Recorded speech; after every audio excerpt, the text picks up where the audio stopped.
Hello દોસ્તો, નમસ્કાર. હું છું રાહુલ કુમાર બાબુભાઈ બગોરા.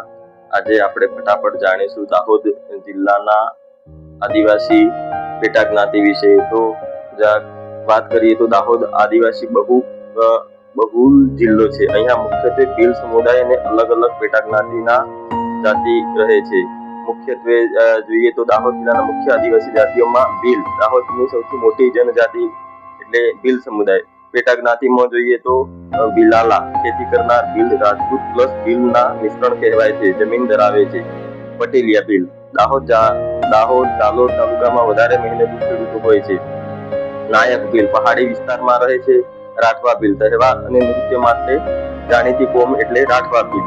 નાયકા ભીલની એક શાખા દાહોદ લીમખેડામાં વસવાટ કરે છે અને શિકાર અને ખેતીનો મુખ્ય કાર્ય હોય છે. ગ્રામીણ આદિવાસી, દક્ષિણ ગુજરાતમાંથી આવીને દાહોદમાં વસ્યા છે, પ્લસ ખેતી એમનો મુખ્ય વ્યવસાય છે.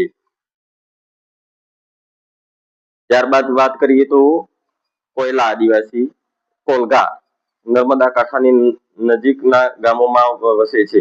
દાહોદના આદિવાસીની ખાસ વાતો જાણીએ તો ભાષા ભીલી, વાગડી, ગુજરાતી મિક્સ બોલે છે. વ્યવસાય મકાઈ, ઘઉં, તુવેર, મગફળીની ખેતી, પશુપાલન પણ કરે છે. તહેવારમાં જોઈએ તો હોળી, દિવાળી, અખાત્રી ખૂબ જ મોટા પ્રમાણમાં ઉજવાય છે. ભગોરિયામાં પણ હાટ ભરાય છે.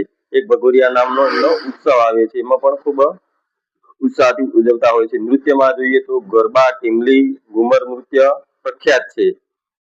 તો મિત્રો, આજે આપણે જોયો આદિવાસીની પેટા જ્ઞાતિ વિશે દાહોદ જિલ્લાનો. તો મિત્રો, તમને આ પેજ ગમે તો લાઈક કરજો, શેર કરજો અને કોમેન્ટ કરજો. જય હિન્દ, જય જોહાર.